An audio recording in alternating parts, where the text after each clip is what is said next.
안녕하세요. 이번 시간에는 2019년 3회 전기기사 실기 마지막 회차죠. 문제를 풀어보도록 하겠습니다. 네, 1번 문제부터 보시면 1번 문제는 이제 오차하고 이제 보정에 대한 내용이고요. 일단 문제를 풀기 전에 이제 오차하고 이 보정이라고 하는 거는 서로 이제 반대적인 개념인 거죠. 그렇죠? 오차랑 이제 보정이라는 거는 이제 반대적인 개념이에요. 그러니까 오차라고 하는 거는 어떤 값을 측정을 했더니 실제 값이랑 차이가 발생했다라고 하는 거잖아요. 그래서 오차라고 하는 건 이제 측정 값에서 참값을 빼는 거죠. 그래서 어떤 값을 측정을 했더니 그게 참값이랑 어느 정도 차이가 발생을 했다. 이제 그게 오차인 거고, 이제 보정이라고 하는 거는 이제 그렇게 잘못된 것을 바로 고치는 게 이제 보정이니까는. 보정이라고 하는 건 참값을 기준으로 해서 그러면 얼마만큼 이 측정값을 고쳐야 할까요? 라고 하는 게 이제 보정인 거죠. 참값에 맞게끔 이제 측정값을 고쳐야 되는 거니까, 바로 고쳐야 되는 거니까. 그래서 그렇게 설명하고 봤더니 오차하고 이제 보정이라고 하는 것은 서로 반대적인 개념이구나. 요거는 측정한 값을 참값과 비교했을 때 이만큼 차이가 나네. 그 보정이라고 하는 거는 그럼 참값이 이건데 그럼 얼마만큼을 바로 잡아 주어야지 참값으로 이제 될 것인가 측정값이라고 하는 것에 대한 내용이라고 이제 보시면 될 것 같아요. 그래서 뭐 이제 요 개념을 일단 갖고 이제 문제를 풀어 보시면 얘가 측정값이 얼마라고 했냐면은 1.0092라고 했죠. 1.0092라고 했고요. 참값이 얼마였냐면 원래는 1.0183이라고 한 거죠. 1.0183. 그렇죠? 네. 그때의 오차가 얼마일까요? 이거 계산을 하면 마이너스 0.0091 마이너스 0.0091이 되겠다라고 하는 거고, 그러면은 보정값은 이걸 이제 뒤집는 거니까 참값에서 1.0183에서 측정값인 1.0092를 빼주면 되는 거니까 값은 요거랑 똑같이 나오겠죠. 부호만 반대고 0.0091이 되겠다라고 하는 거죠. 이게 이제 오차하고 이제 보정값에 대한 거. 그럼 오차율과 보정률은 뭐냐면 그 오차값을 무엇과 이제 비교를 한 거죠. 율이니까는. 그래서 무엇과 비교를 한 거냐면 그 오차율은 이 오차와 참값을 비교를 하는 거죠. 그리고 보정률은 이 보정값과 측정값을 비교를 해서 그 비가 이제 얼마만큼이 될 것인가에 대한 내용이라고 이제 보시면 되고요. 근데 이제 오차에다가 단위를, 그러니까 퍼센트를 표현을 하느냐 표현하지 않느냐에 대한 이제 논의가 가끔 있어서, 오차율과 보정률이라고 하는 그 내용이 있고요. 백분율 오차라고 하는 게 또 따로 있어요. 그러니까 백분율 오차는 이제 그 오차율을 100% 단위로 이제 환산한 거를 이제 보통 우리가 백분율 오차라고 부르고요. 그냥 오차율이라고 했을 경우에는 단위 없이 쓰는 경우가 이제 많아서 여기에서도 이제 단위는 생략을 했어요. 물론 위에 이제 오차나 보정에 대한 것은 요거는 이제 단위가 있죠. 어차피 얘도 볼트고 얘도 볼트니까는 이 나온 보정이나 오차에 대한 값의 단위도 이제 볼트가 나오겠지만 이제 오차율과 보정률 같은 경우에는 단위가 없다. 위아래가 똑같은 단위로 나뉘어져서 단위가 없다라고 이제 보시면 될 것 같고요. 나머지는 저기다 이제 대입을만 하면 되는 거니까 참값이 얼마라고 했냐면 1.0183. 그리고 여기서 측정값은 1.0092니까 나머지는 여러분들이 계산기를 넣고 계산을 해보시면 되겠죠. 그래서 1번부터 4번까지는 이렇게. 이게 서로 이제 반대적인 개념이 있구나라고 하는 것들. 오차는 측정값을 기준으로, 보정은 참값을 기준으로 한다라는 정도까지만 기억을 해두시면 될 것 같아요. 두 번째, 2번. 2번 문제는 승합기 2대를 이제 부위계선했다라고 했으니까 뭐 이런 그림을 하나 띄워놓고 하죠. 이런 그림을 하나 띄워놓고 할게요. 부위계선을 했다라고 하는 거니까. 그래서 이게 이제 승합용 변압기를 두 대를 승합용 변압기 두 대를 이제 부위결선을 한 경우고 보통 이제 기기 시간에 여러분들이 기억이 나실지 안 나실지 모르겠지만 이렇게 부위결선했을 경우에 대한 자기 용량과 자기 용량이라고 하는 건 이제 승합기 용량이죠. 보통 이제 승합용을 이제 많이 사용을 하니까 물론 강압도 할 수 있고 어쨌거나 이제 그거에 대한 이제 용량이라고 하는 거 전압이 변동되는 부분에 대한 용량. 그래서 자기 용량을 이제 부하 용량으로 나눈 값은 루트 3의 2의 고압측분의 고압측 마이너스 저압측인데 여기서는 이게 V2가 고압이고 V1이 저압이니까는 그냥 V1, V2로 표현을 해볼게요. 그래서 고압측 분의 고압측 마이너스 저압측 전압이라고 이제 여러분들이 아마 기억을 좀 하실 거예요. 여기에서 요 V2 마이너스 V1은 뭐냐면 요 부분을 우리가 보통 전압이 변동되는 범위라고 이제 보통 표현을 하는 거죠. 여기서 이제 요 부분이죠. 그래서 요거를 약간 좀 다시 한번 설명을 좀 드리자면 단권 변압기가 어떻게 생겼어요? 다시 한번 기억을 좀 되살려 보시면 단권 변압기는 이렇게 생겼죠. 권선이 하나밖에 없는 게 단권 변압기고 그래서 1차 측과 2차 측을 공통으로 사용하는 권선이 있는 거고 그리고 단독으로 사용하는 권선이 있는 거죠. 이 단독으로 사용되어지는 권선의 전압만큼 승합도 가능하고 강압도 가능한 거죠. 그래서 여기에서 얘가 이제 V1이고 얘가 V2고 뭐 이렇게 되는 거죠. 그럼 우리가 이제 승합기 용량이라고 한다라고 하는 것은 어느 부분을 의미를 하는 거냐면 여기에 나오는 단독으로 사용되어지는 전압과 2차 측에 흐르는 전류의 곱, 그렇죠? 네, 요 부분이 승합기 용량인 거죠. 그래서 표현을 해보자면 승합기 용량은 내가 전압을 변동할 수 있는 그러니까 승합되어지는 전압에다가 2차 측에 흐르는 부하 전류만큼을 곱하면 승합기 용량이다라고 이제 보시면 될 거예요.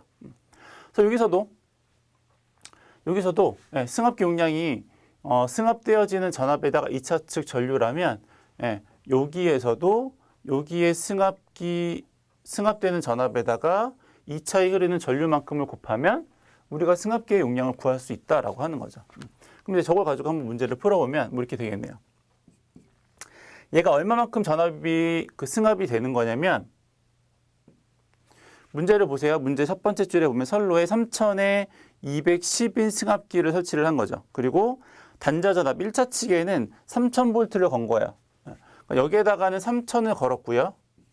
여기 이 변압비가 3000대 210이니까 그러면 1차에 3000을 걸었을 때 요 210이라는 거는 어디에 걸리는 전압을 의미를 하는 거냐면 요 단독으로 걸리는 전압을 우리가 210이라고 이제 하는 겁니다. 그래서 요게 3000에 210이라는 의미는 공통 부분에 3000이 걸리고 단독으로 사용되어지는 권선에 210이 걸린다 이제 그런 의미이기 때문에 우리가 여기에 나오는 이 값을 얼마라고 보는 거냐면 210으로 보는 거죠. 그러면 여기가 210이면 1차를 3000을 걸었을 때의 2차 측 전체 전압은 얼마겠어요? 2차 측 전체 전압은 여기는 어차피 공통이 3000이니까 그렇죠? 3000에다가 210을 더해야 되겠죠? 따라서 여기 2차 측 전압은 3210V가 되겠죠. 어쨌거나 이제 여기는 210이고 곱하기 2차 측 전류를 구하셔야 되는데 부하 전류는 이제 어떻게 구하냐면 삼상일 경우에 부하에다가 전압에다가 2차 측 전압에다가 코사인 세타 뭐 이렇게 해서 구하는 거죠. 얘가 부하가 얼마라고 했냐면 부하가 어디 갔어요? 첫 번째 줄 제일 마지막에 40kW라고 했으니까는 40 곱하기 10의 3승에다가 루트 3에다가 전압은 얼마라고요? 2차 측 전압 여기 구했죠. 이게 2차 측 전압 3210에다가 역률이 얼마냐면 역률이 0.75다라고 했으니까는 여기다가 곱하기 0.75 하시면 되겠죠. 그랬을 경우에 이 2차 측 전류가 계산기를 눌러봤더니 얼마가 나왔냐면 9.59가 나왔어요. 9.59 암페어. 여기다 210에다가 9.59를 곱하면 승합기 용량을 구할 수 있는 거죠. 그렇게 해서 계산을 하면 이게 단위가 킬로네요. 킬로니까는 곱하기 10의 마이너스 3승까지 해서 약 2.01 킬로볼트 암페어가 이제 되겠다라고 하는 거죠. 여기까지는 저희 이제 그 풀이에 나온 내용이고, 그럼 제가 처음 이걸 이제 왜 적었냐면 이렇게 구해도 결과값이 똑같다라는 걸 설명을 좀 드리려고 저걸 좀 했었어요. 그 뭐냐면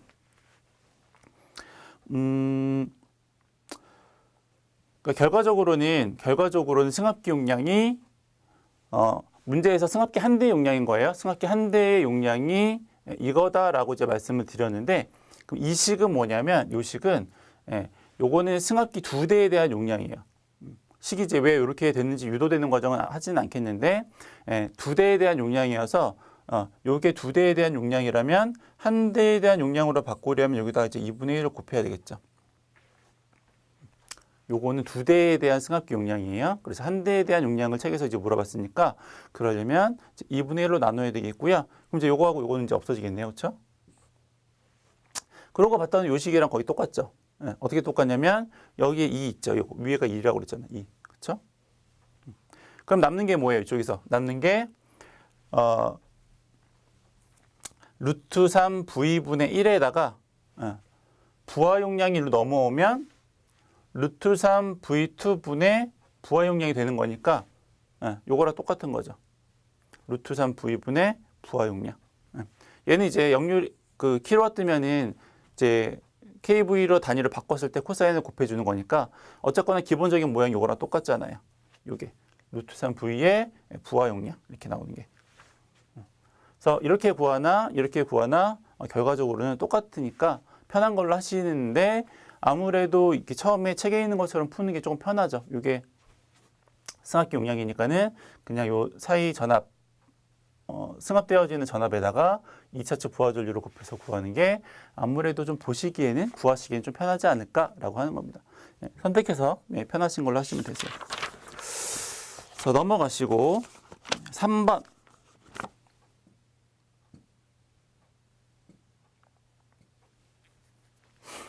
3번 선로 길이가 30km인 삼상 3선식 2회선 송전선로가 있는 거죠. 거기다 2회선이라는 부분에다가 체크를 해주셔야 돼요. 이게 이 3번이라고 하는 문제 전체를 관통하는 제일 중요한 키워드예요.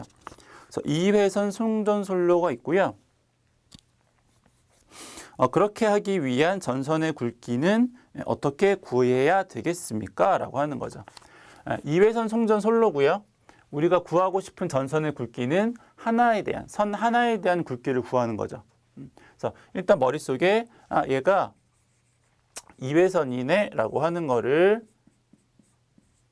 2회선이다라고 하는 거를 기억을 해 두시고 우리가 문제를 좀 풀어보도록 할게요.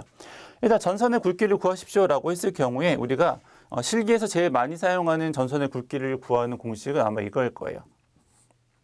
1000에 2에 요거는 이제 뭐 단상 3선인지 삼상 3선인지 뭐 이제 그런 거에 따라서 값이 달라지는 거고 Li.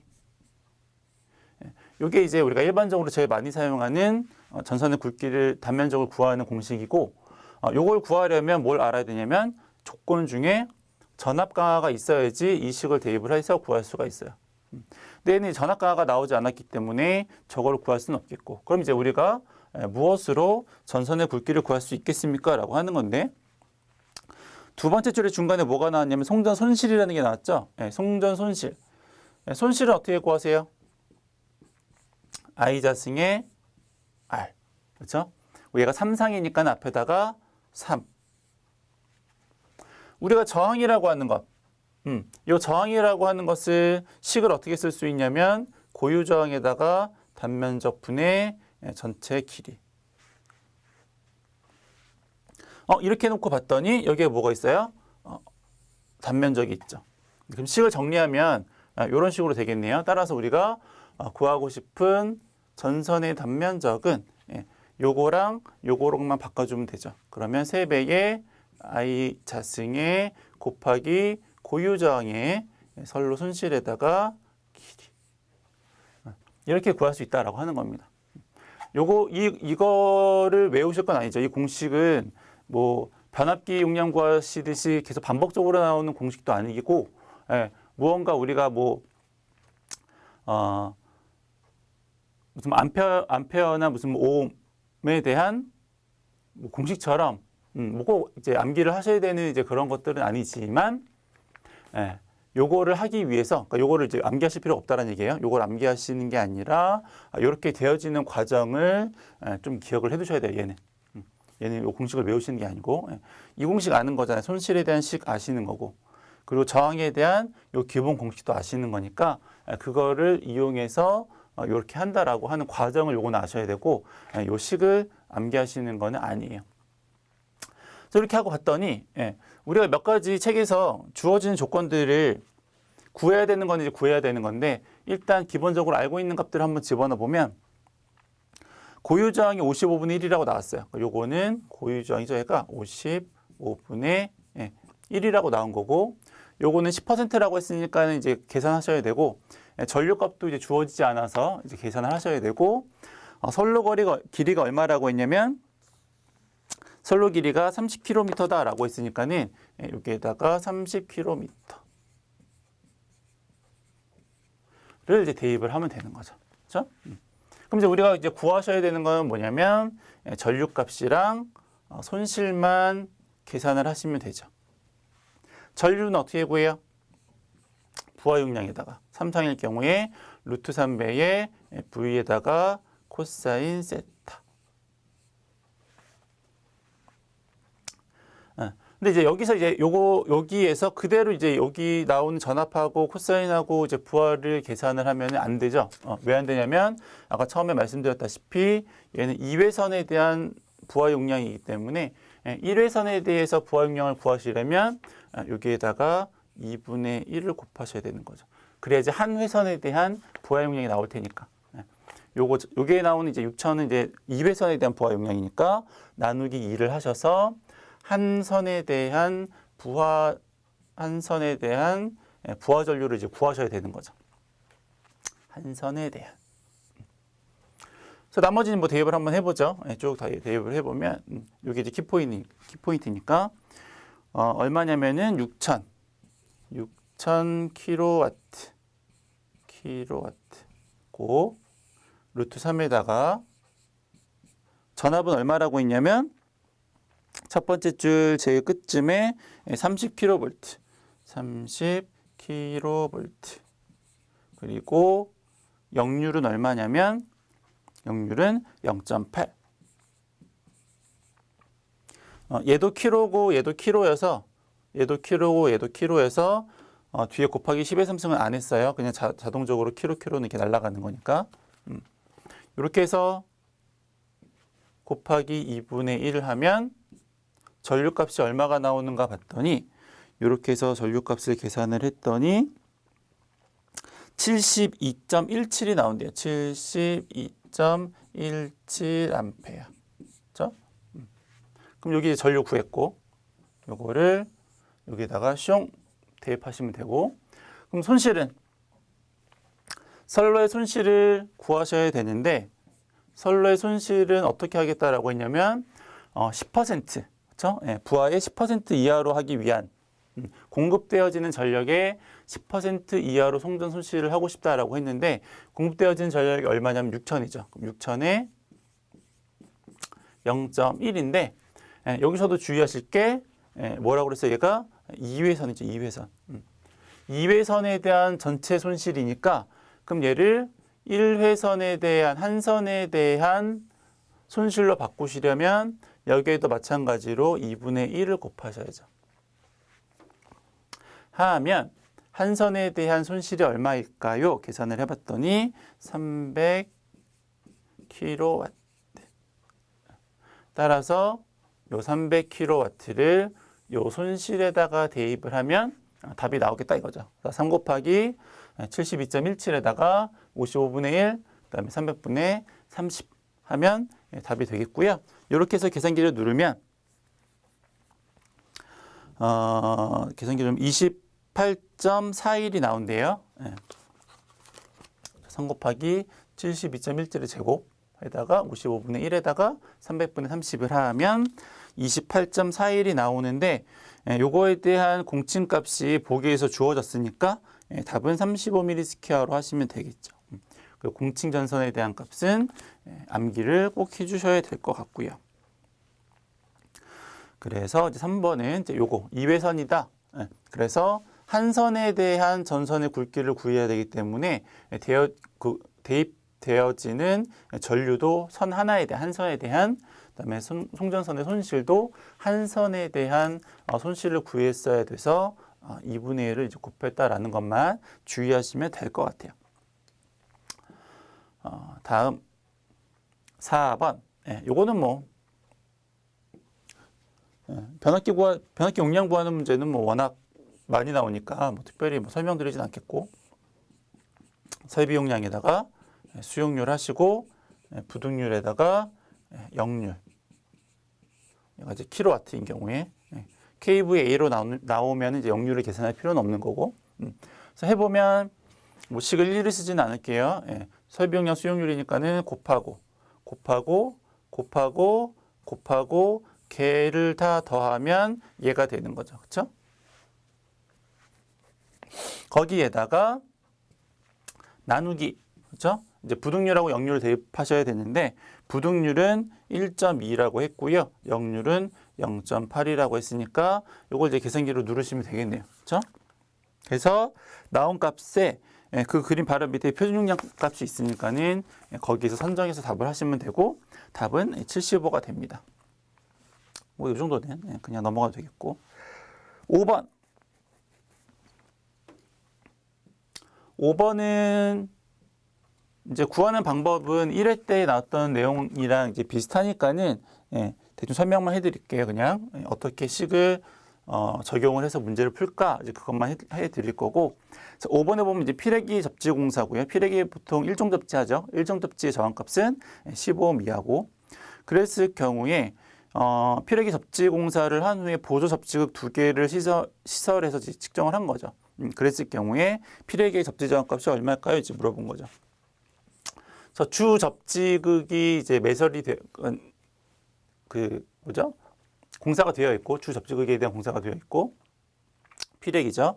거기에다가 이제 보조 접지극 A와 B를 달았는데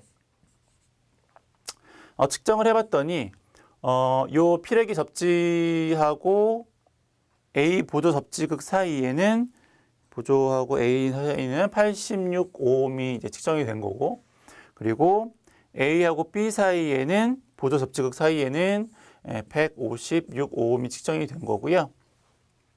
피레기 접지하고 보조 접지극 B 사이에는 이제 80이 된 거죠.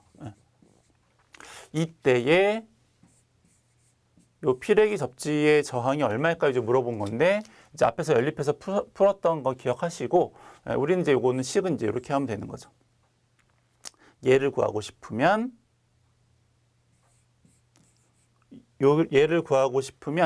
그러니까 2라고 표현된 게 이제 본 접지인데, 본 접지를 구하고 싶으면 요 2라고 표현된 거는 더하시고 2가 없는 거는 빼면 되죠. 연립하면 이제 그런 모양으로 나오는 거니까. 1회 때 이제 풀었던 것들 기억하시고, 그래서 2가 있는 건 더하고, 요거 2가 없잖아요.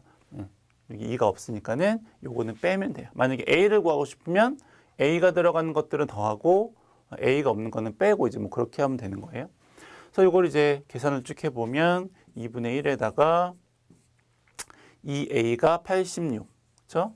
2B가 80, 그래서 A, B는 156 이렇게 해서 빼면 여기 이제 본 접지에 대한 저항값이 나온다라고 하는 거고, 얘는 이렇게 5오음이 나온다라고 합니다. 계산기는 여러분 눌러보시고, 그렇죠?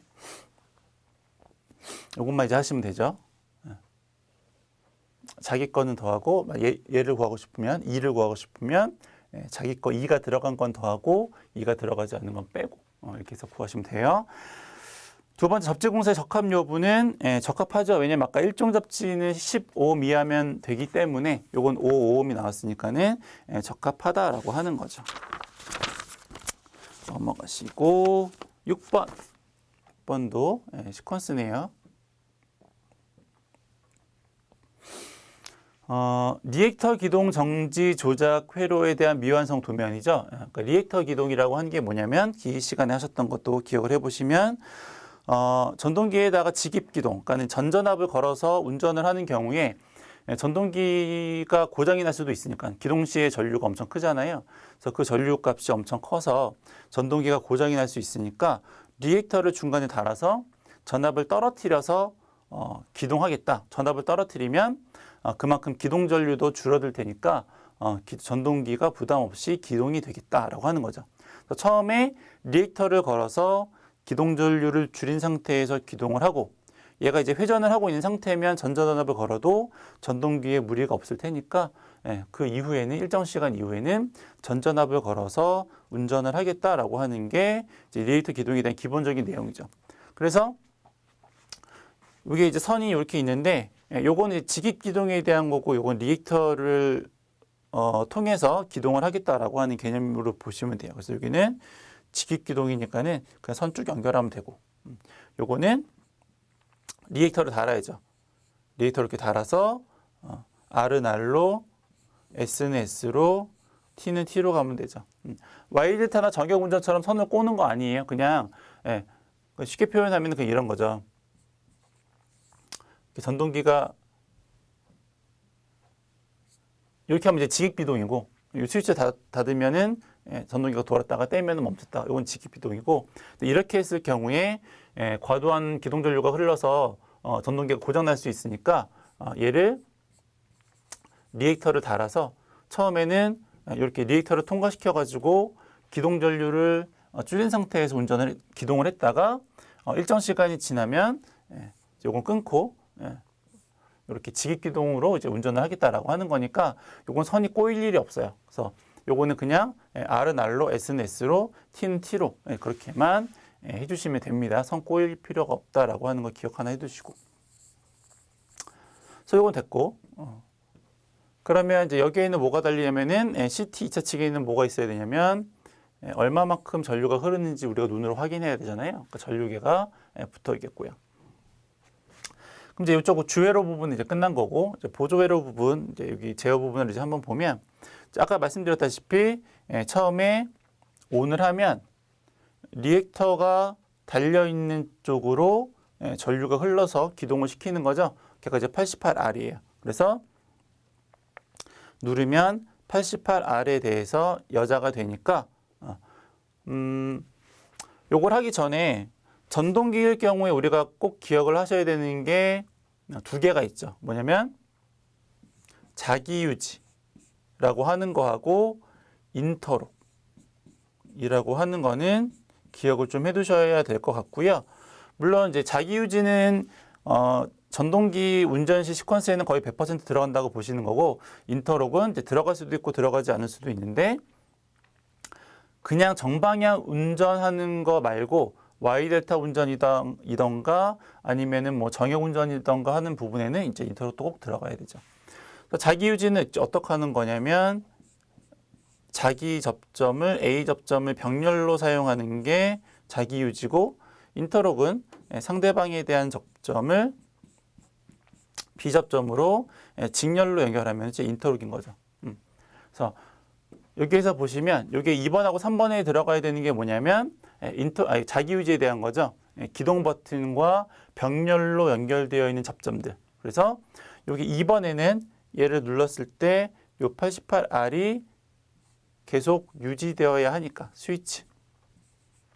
내가 얘를 눌렀다가 손을 떼어도 계속 돌아가는 게 유지가 되어야 하니까 그거에 대한 접점을 이제 여기다 쓴다 이거죠. 그래서 얘를 누르면 여자가 되고 여자가 되면 얘가 붙어버리니까 ON에서 손을 떼어도 이 붙어있는 상태가 계속 이제 유지가 되겠죠. 걔가 이제 자기 유지니까.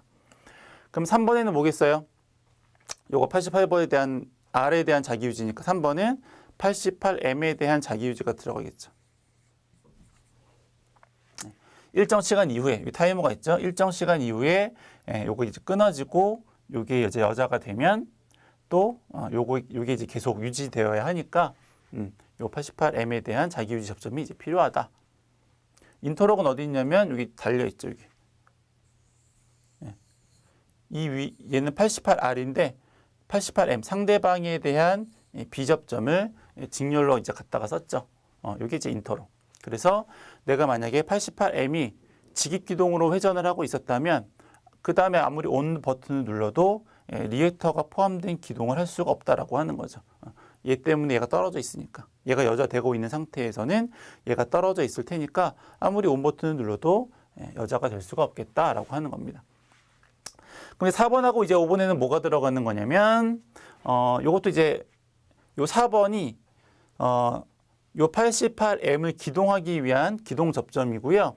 그게 타이머 접점으로 들어가셔야 돼요. 그래서 ON을 눌렀을 경우에 얘가 처음에 여자가 되고 타이머에도 전류가 흐르고 일정 시간 이후에는 여기 타이머 접점이 붙으면서 88M이 여자가 되고 얘가 떨어지니까 88R은 멈추고 이렇게 되는 거죠. 그래서 요거는 타이머 접점이 들어가고 요 타이머에 대한 자기 유지가 들어가야 되는 거니까 타이머에 대한 자기 유지가 아니고 88M에 대한 직입 운전에 대한 자기 유지가 들어가야 되는 거니까 여기는 88M이 이제 들어가는 거죠.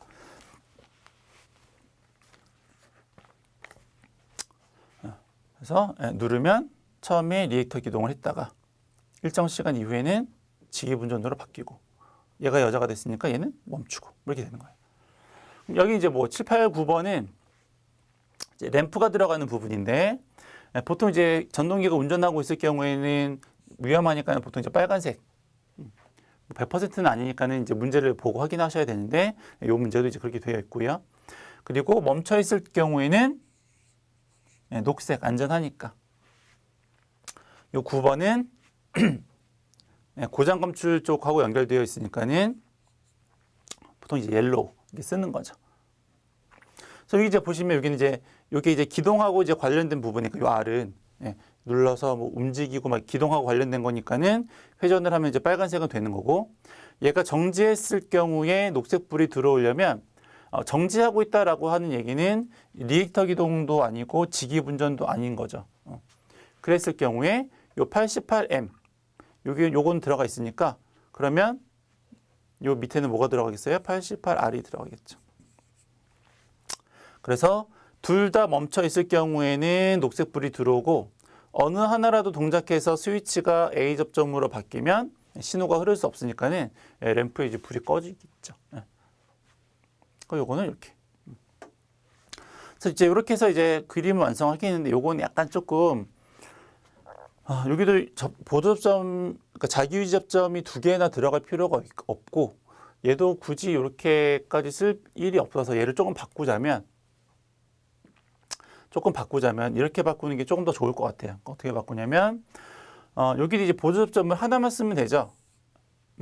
어떤 거 하나만 쓰면 되냐면 어차피 ON 버튼을 눌렀을 경우에 이것도 신호가 흐르고 이거에도 신호가 흐르는 거여서 그리고 이 타이머라고 하는 거는 일정 시간 이후에 요 직입 운전에도 같이 연관이 되어져 있는 부분이기 때문에 요 T라고 하는 부분에는 항상 전류가 흐르죠. 요거는 흘렀다가 끊어지고 얘가 돌면 얘는 끊어져 있다가 일정 시간 이후에 돌아오는 거니까 88R하고 88M은 신호가 들어왔다 나갔다 하는데 이 타이머는 계속 신호가 흐를 테니까 여기에다가 타이머에 대한 접점을 쓰면 되죠. 일반 접점. 타이머에는 일반 접점이 있고 아까처럼 이렇게 생긴 시간에 관해서 동작하는 접점이 이제 두 개가 얘도 있고 얘도 있어요. 그래서 여기에다가는 일반 보조 접점을 이렇게 해서 이거 하나만 쓰면 되고 그 대신에 얘가 이 밑에서 연결되면 이게 끊어졌을 경우에 같이 멈추니까는 요거는 그냥 이쪽으로 같이 연결해 버리면 되겠죠. 요거는 끊어버리고 그러면 ON 버튼을 눌렀을 경우에 이렇게 신호가 이제 계속 흐르니까 얘를 보조 접점으로 자기 유지 접점으로 써도 상관이 없겠고요. 그래서 이게 자기 유지를 다 해버리니까는 요거 필요 없죠. 4번에는 이제 마찬가지로 일정 시간 이후에 지기 운전으로 이제 바꿔야 되니까 타이머에 대한 한시 동작 접점이 이제 들어가는 거고. 그래서 이렇게 하면은 이제 그림이 조금 더 간단하죠. 접점 되도록이면 접점수를 줄이는 게 좋으니까. 그럼 요거랑 요거랑 접점수 2개나 줄일 수 있으니까 좋죠. 그래서 이렇게 하는 게 조금 더 낫지 않나라고 하는 겁니다. 나머지 이쪽은 다 똑같고. 그래서 그렇게 해서 정리를 하시면 될 것 같고요. 그러면 이제 요 문제에서 1번하고 2번하고 3번까지는 한 거고, 이제 4번하고 이제 5번을 해보면, 4번은 직입기동 시 시동 전류가 6배가 되는 전동기기를 65탭에서 리에이터 시동을 했다. 그러니까 리에이터 기동은 이제 탭이 있죠. 전압을 얼마만큼, 전전압의 뭐 80%, 65%, 얼마만큼의 전압을 걸 건지에 대한 것을 이제 우리가 선택을 할 수가 있는데, 이제 전압이라고 하는 거는 4번 이제 전압이라고 하는 거는 전류하고 이제 비례하는 관계가 있잖아요. 그렇죠? 근데 기동 시의 전류는 전격 전류의 몇 배라고 했냐면 6배가 된다라고 했죠. 이런 전동기가 있는데 탭이라고 하는 건 전압과 관련되는 거예요. 탭을 65%짜리 탭을 쓴다라고 했으니까는 얘도 65만큼 이제 줄겠죠. 탭을 이제 그만큼 떨어뜨렸으니까. 그러면 이 값이 얼마가 나오냐면 곱하기 0.65를 하면은 3.9가 나온대요. 3.9. 전압을 65%만큼 떨어뜨리면 기동 전류가 원래 6배인데 한 4배 정도로 떨어진다라고 하는 거죠. 그럼 5번째로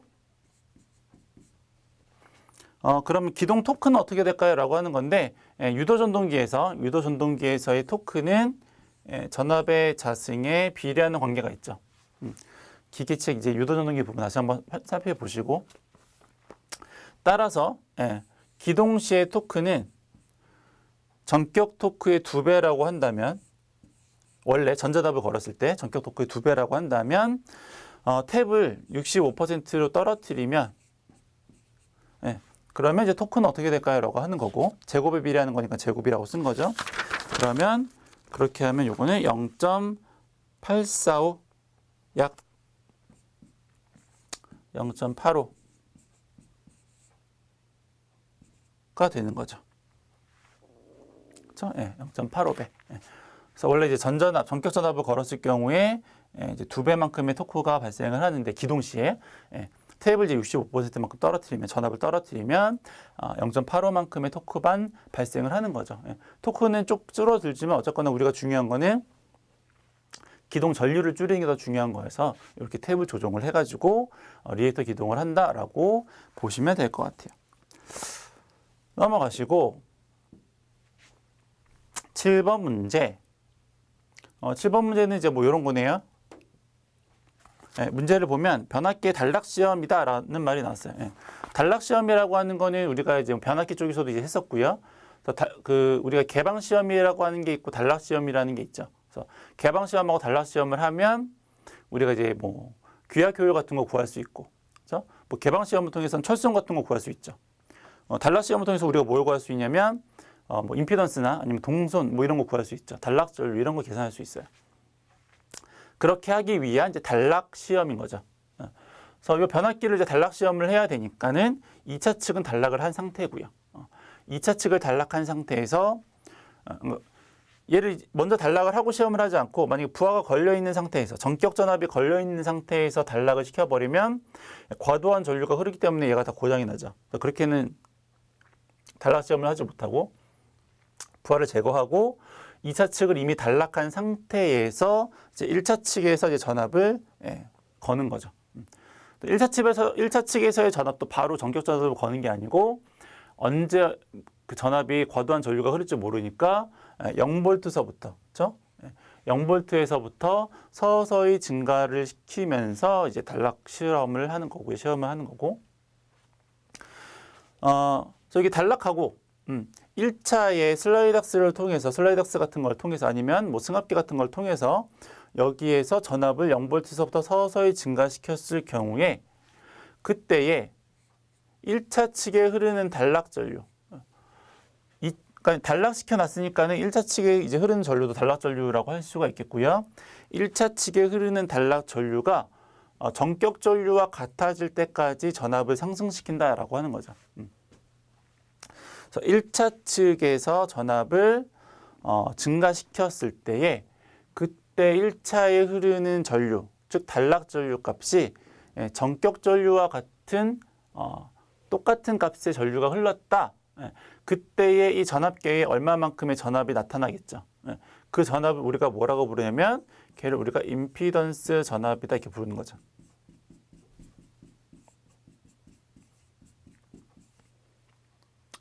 그리고 그렇게 1차 측에 흐르는 단락 전류가 1차 전격 전류와 같아졌을 때에 이 전력계에 나타내어지는 값을 우리가 뭐라고 부르냐면 임피던스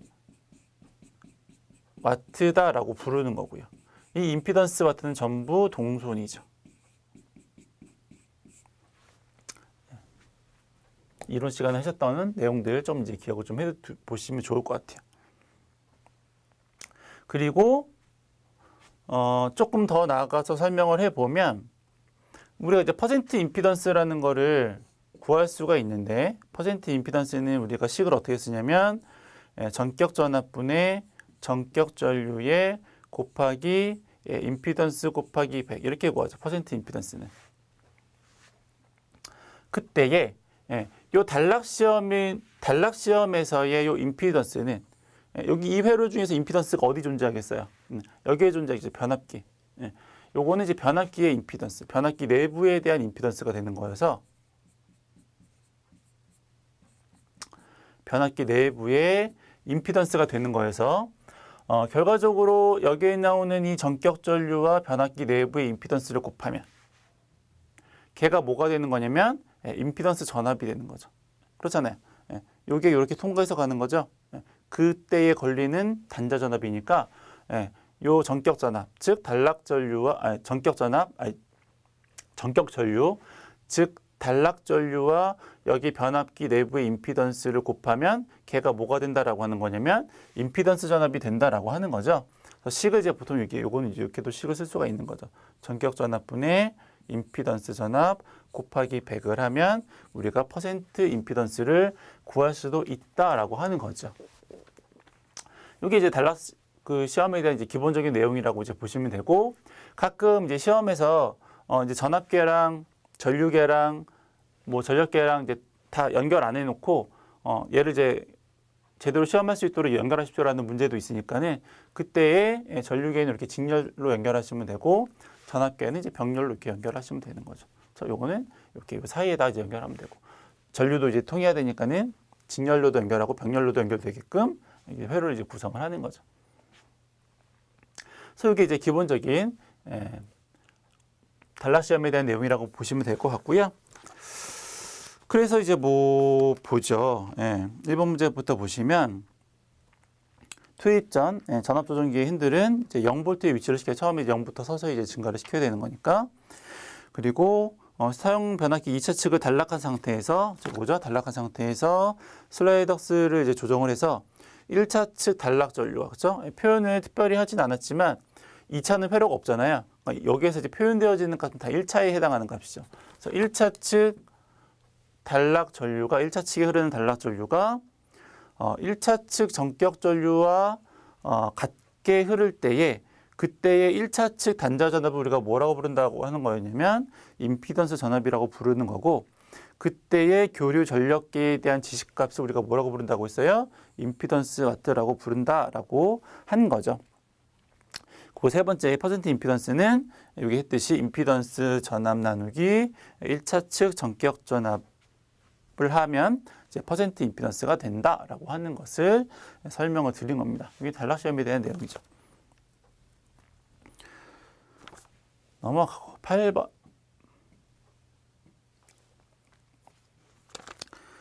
반사의 투과율, 뭐 반지름이 뭐 이런 거에 대한 광속 발산도의 계산식을 쓰십시오.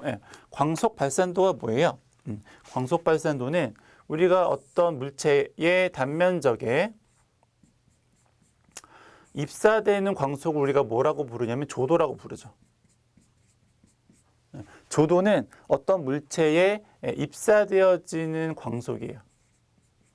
걔를 이제 우리가 이제 조도라고 부르는 거고, 광속 발산도는 그 면적, 일정한 어떤 물체의 그 면적에서 발산되어지는 광속을 뭐라고 부르냐면 걔를 광속 발산도라고 부르는 거죠.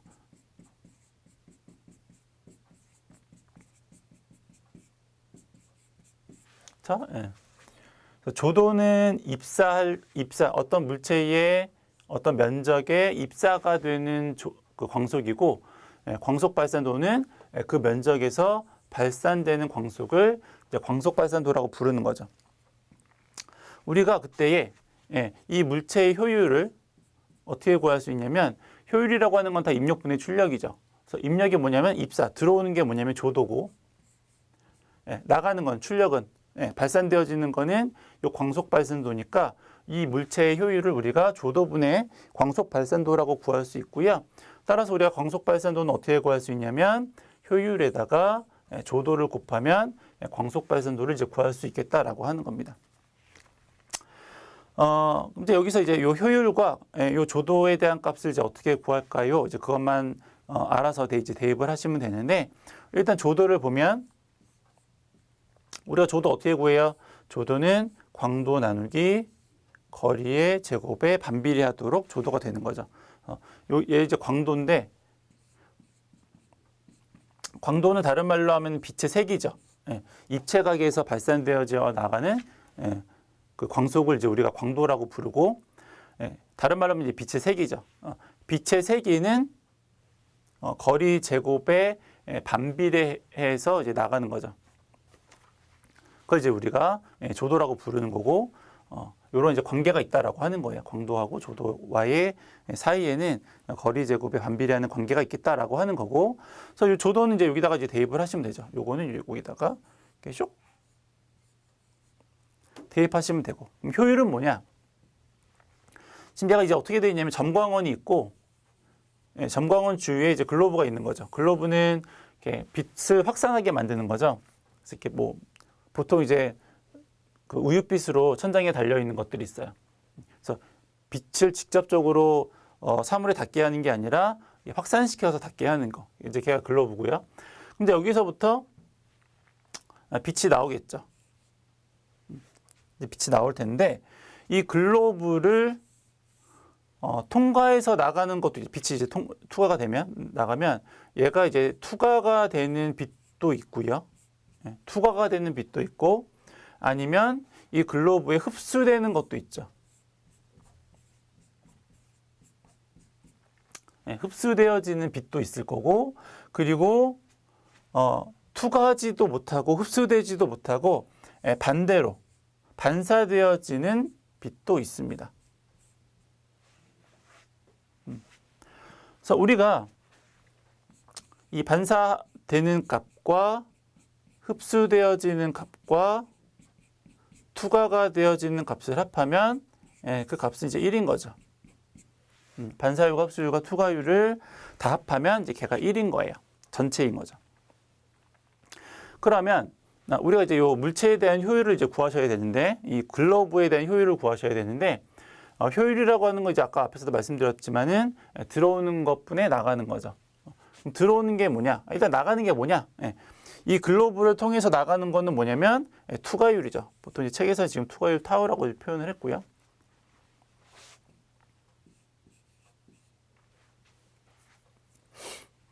그리고 흡수율은 뭐 보통 이렇게 쓰고, 반사율은 이제 책에서 이제 로우라고 썼으니까. 그래서 나가는 건 투과가 된 투과율이죠. 그럼 들어오는 건 뭐냐면, 들어오는 거는 1 마이너스 반사율이죠. 그러니까 얘는 어차피 튕겨나가는 거니까 그냥 들어오는 게 아니고, 들어와서 흡수되는 놈도 있고 또 빠져나가는 놈도 있는 거죠. 그래서 이 글로브에서 입력으로 받아들여지는 값은 전체 값에서 이 반사율만 뺀 거. 그래서 1 마이너스 반사율분의 투과율을 하면 이 글로브의 효율이 되는 거고, 얘를 이제 어디다 대입하시는 거냐면 여기다가 대입을 하는 거죠. 그래서 따라서 정리를 하면 이런 거죠. 광속 발산도는 효율 에다가 조도를 곱하는 건데 효율이 1-로우분의 타우고 얘는 알자승분의 광도니까 책에 있는 것처럼 미치게 되겠다라고 하는 거죠. 그래서 이렇게 해서 근데 책에서는 유도하라는 건 아니죠. 그냥 계산식을 쓰라고 하는 거니까 이것만 해서 뭐 외우셔가지고 쓰시면 되겠네요. 이렇게 이제 나온다라고 하는 거니까 개념상으로 알고 계시면 좋을 것 같아요. 넘어가시고 9번. 네. 뭐 PLC에 대한 건데 뭐 굉장히 심플하니까 간단하니까 그냥 뭐 바로 한번 해보죠. 이제 스텝별로 나가죠. PLC는 처음에 이제 로드 불렀죠. 몇 번을 불렀냐면 000을 불렀어요. 그래서 처음에 시작인 거죠. 000을 시작했어요.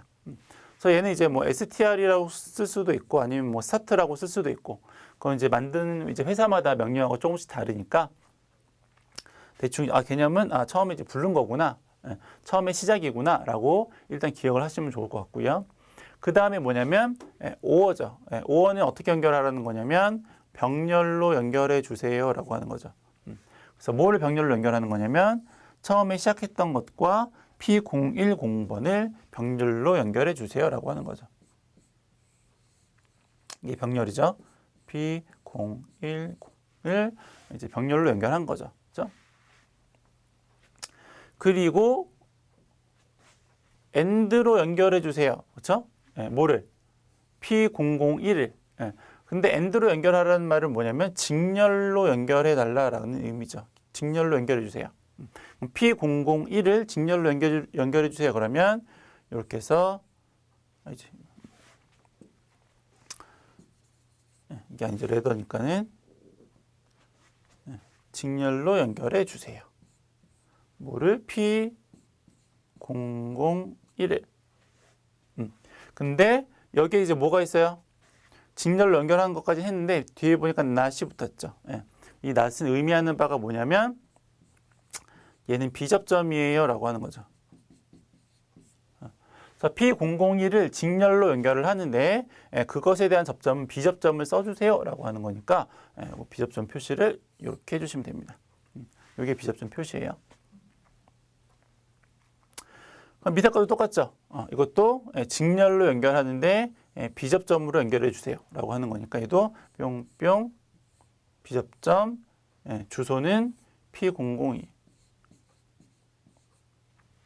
그리고 이제 출력으로 아웃 그렇죠? 출력 이렇게 이제 그리면 되는 거죠. 그렇죠? 그래서 not이 없으면 이제 A 접점을 쓰라는 얘기고 not이 있을 경우에 B 접점으로 이제 해달라고 하시면 되죠. 그래서 여기서 끝났네요.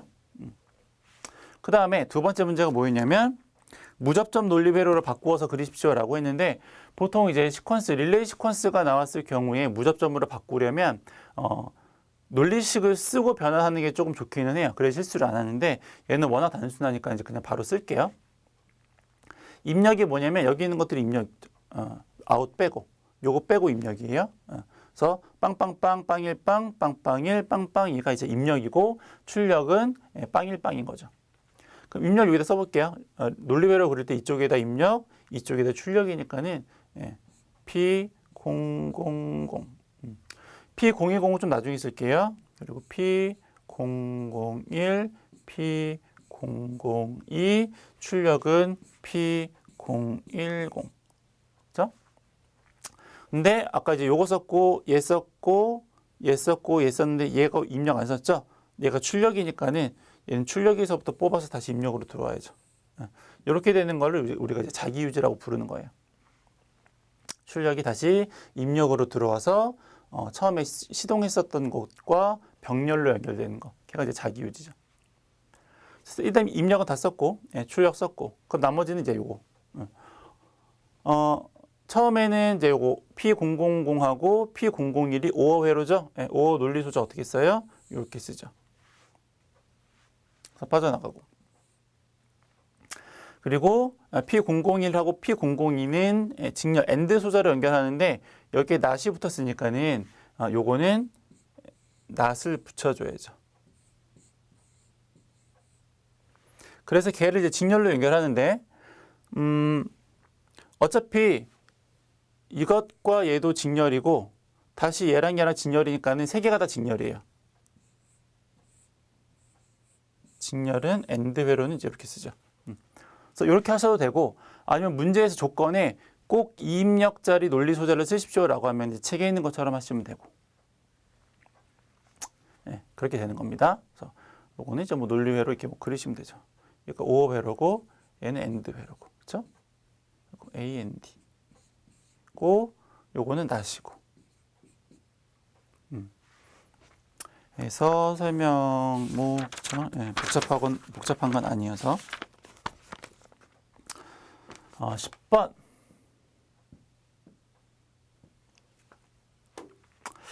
삼고주파의 유입으로 인한 사고를 방지하기 위해서 콘덴서 회로에 11%의 직렬 리액터를 직렬 리액터 하면 여러분들이 기억하시는 게 뭐예요? 직렬 리액터. 네, 직렬 리액터 하면 여러분들이 이제 일반적으로 기억하시는 게 뭐냐면 얘를 사용 왜 해요? 오고주파를 제거하기 위해서. 그렇죠? 파를 제거하려고. 그렇죠? 그래서 보통은 계산상으로는 4에서 5%, 콘덴서 용량의 4에서 5%. 실제적으로는 이것저것 따져서 한 6% 정도, 콘덴서 용량이 6% 정도 되는 직렬 리액터를 사용해서 오고주파를 제거한다라고 하는 거죠. 그렇죠? 예.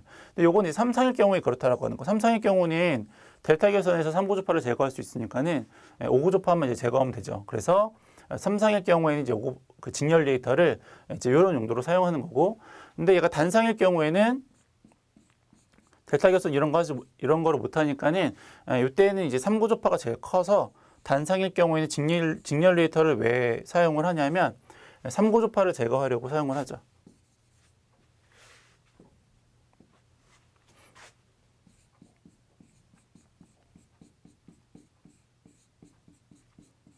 이때는 콘덴서 용량이 약 11% 정도 되는 직렬 리액터를 써서 이제 삼고주파를 이제 제거를 하는 거고, 이 책에 나오는 내용이 요거랑 이제 관련된 거다라고 이제 보시면 되고, 그랬을 경우에 콘덴서 투입 시의 도립 전류는 어떻게 될까요? 이제 공식이니까는 도립 전류는 정상 상태의 전류에다가 1 플러스 루트 리액턴스 콘덴서 용량 해서 구하시면 되는데, 문제에서 요거를 콘덴서 용량의 11%라고 했으니까는 이렇게 이제 바꿔주고, 그러면 요거하고 요거는 이제 없어질 테니까 나머지 정상시 전류가 10A라고 했으니까 그렇죠? 이렇게 이제 집어넣고 나머지 이제 계산기에 쭉 집어넣으면 이제 답이 나오겠죠. 그렇죠? 이거 이제 공식을 외워가지고 답을 쓰시는 거니까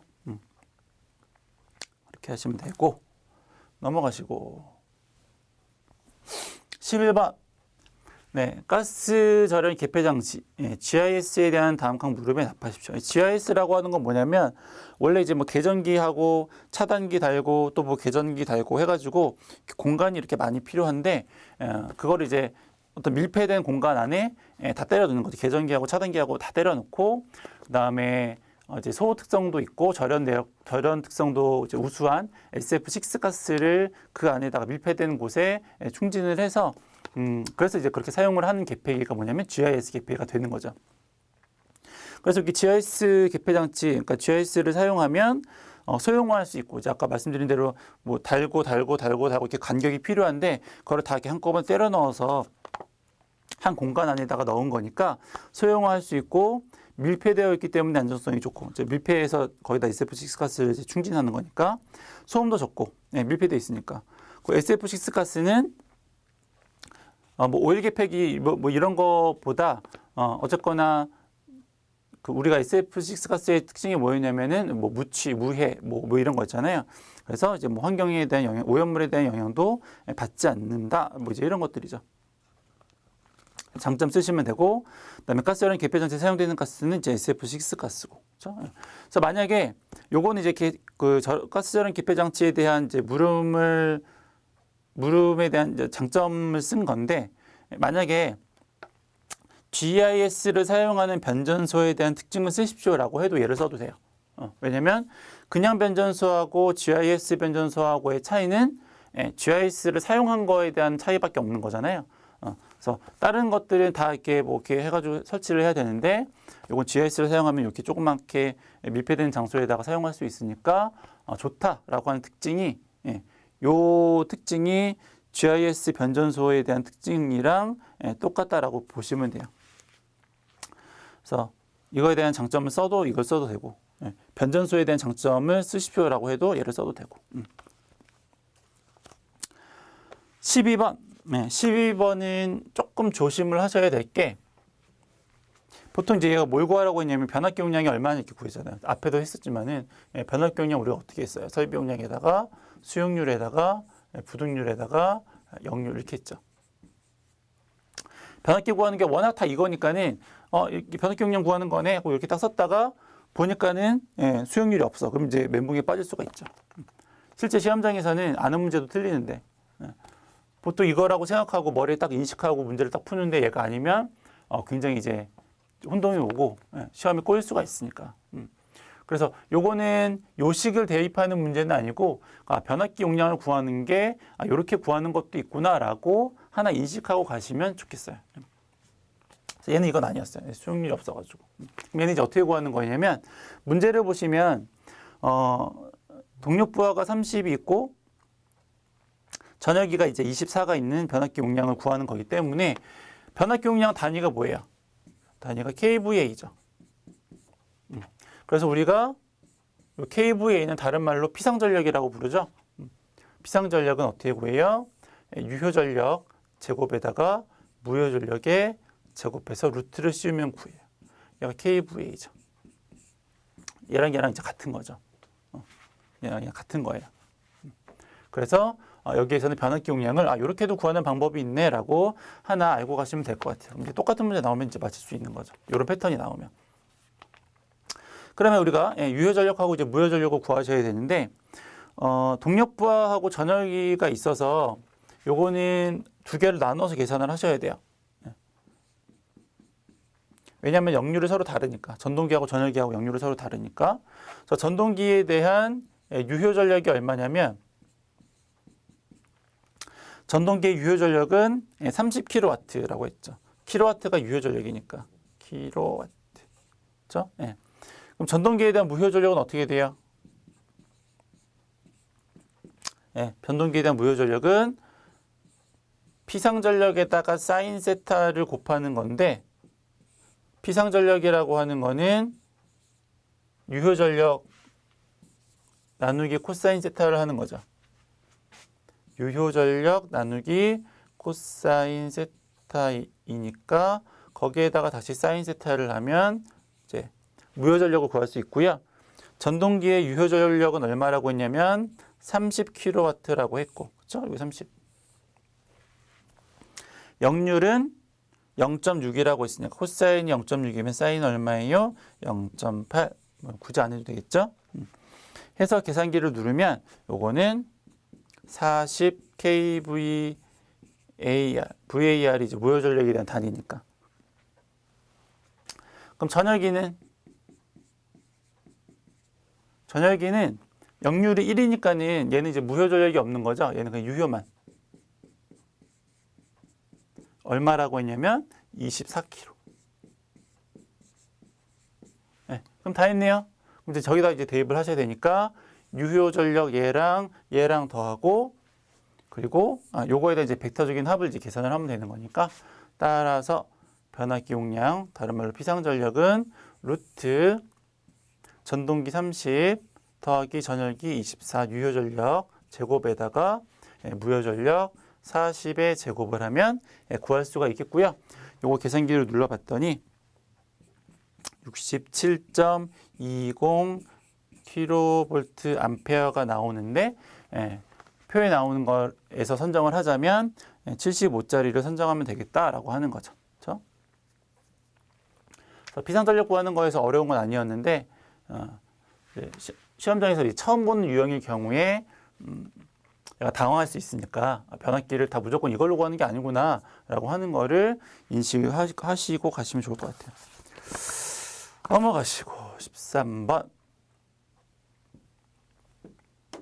수변전 설비도구. 여기 보니까 접지하라고 나오네요. 이건 아까 연결이 빠졌네요. 접지하라고 나오는데 접지가 이제 어디 있냐면 여기 있고 여기 있고 여기 있고 여기 있고 종류가 다른 거는 다른 색깔로, 종류가 다른 거는 다른 색깔로 할게요. 적용되어지는 법이 다르니까. 그렇죠? 피레기는 몇 정 접지예요? 1정 접지하죠. 이거는 뭐 워낙 이거 틀리면 정말 말도 안 되는 거고. 그럼 이제 그 초록색으로 1번하고 3번하고 4번은 뭐냐면 이제 외함에 대한 접지죠. 그렇죠? 외함에 대한 접지일 경우에 저합하고 고합하고 특고합이 좀 이제 저합하고 고합하고 특고합이 좀 이제 다른 거죠. 그렇죠? 저합일 경우도 400 미만이면은 3정 접지고, 그렇죠? 400V 이상이면은 특3정 접지고, 그렇죠? 그리고 고합이나 특고합일 경우에는 외함 접지가 몇 정 접지예요? 1정 접지하죠. 판단 기준 때의 내용을 다시 한번 조금 생각을 해보시고, 요건 이제 변성기 2차 측이죠. 변성기 2차 측에 대한 접지는 고합일 경우에는 3종 접지, 그렇죠? 특고합일 경우에는 1종 접지, 뭐 이렇게 되는 거니까 이제 판단 기준 때 했었던 내용들을 좀 기억을 하셔서 답을 하시면 될 것 같고요. 자, 1번 계전기용 변류기는 차단기 전원측에 설치. 갑자기 문제가. 1번 문제부터 순서대로 볼게요. 이제 요거 접지는 했으니까는. 계전기용 변류기는 차단기 전원측에 설치하는 것이 바람직하다. 무슨 이유에서인가?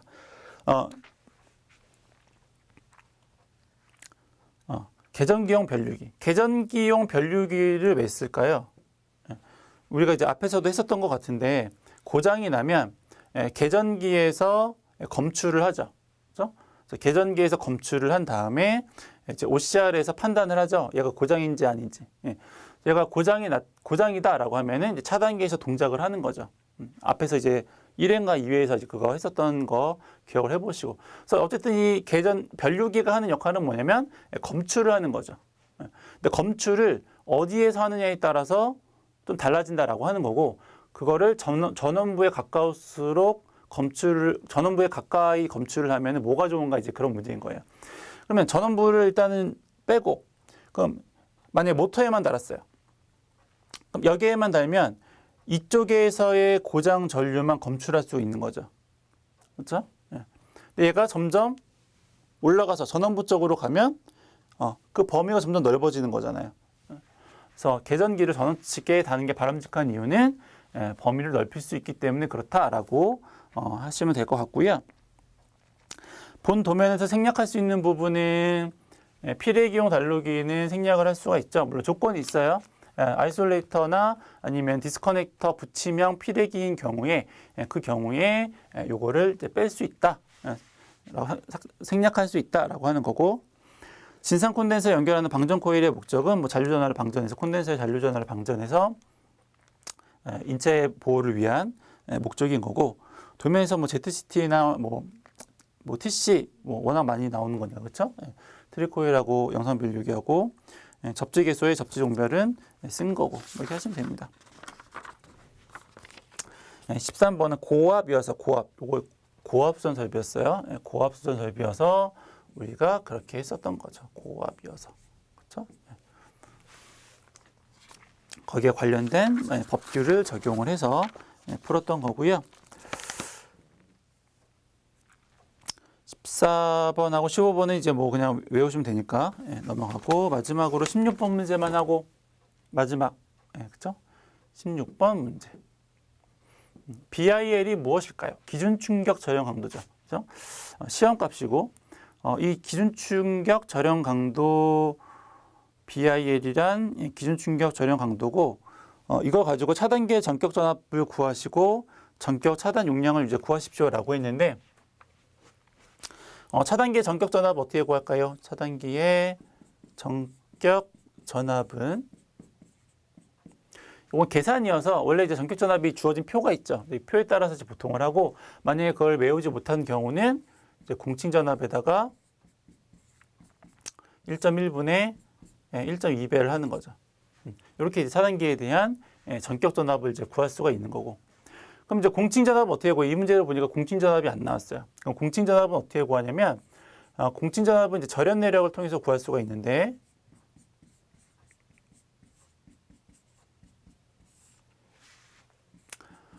공칭 전압을 1.1로 나누면은 절연 내력에 대한 값이 되기 때문에 따라서 공칭 전압은 어떻게 구할 수 있냐면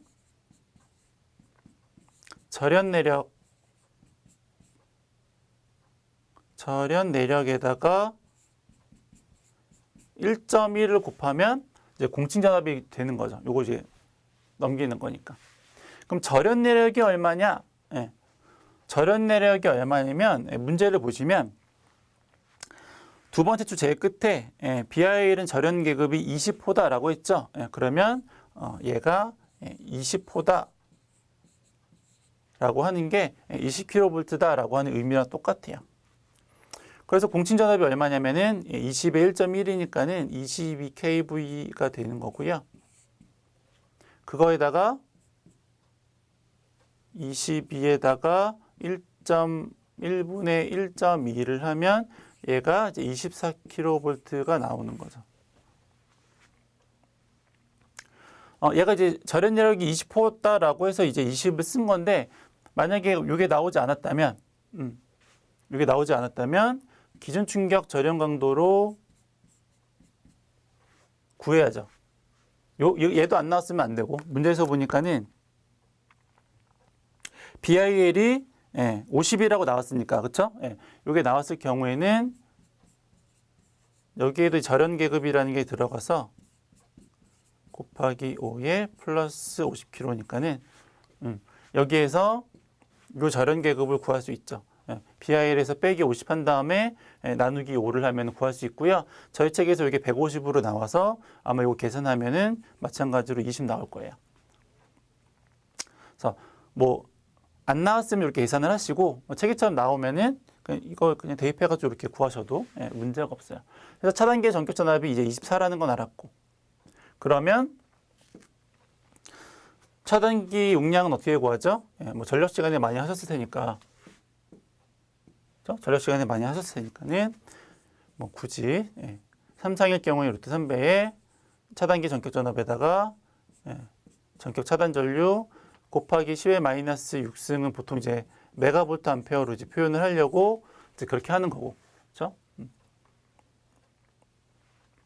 그랬을 경우에 얘는 루트 3에다가 곱하기 우리가 아까 24kV 한 거고 곱하기 방전 전류가 방전 전류가 없나요?